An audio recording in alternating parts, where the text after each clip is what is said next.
పశ్చిమ గోదావరి జిల్లా ఏలూరు శనివారపుపేటలో సంజీవరావు అనే వ్యక్తి హత్య ఉద్రిక్తతకు దారితీసింది.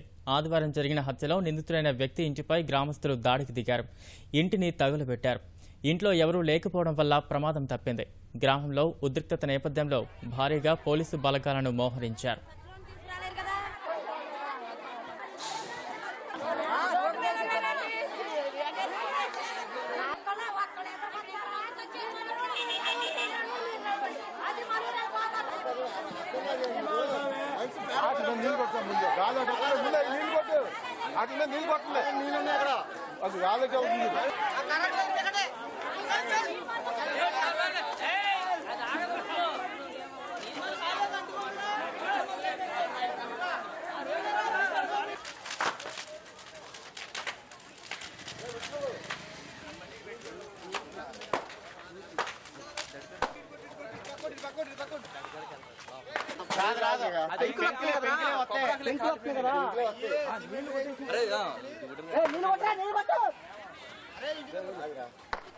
తీసుకునే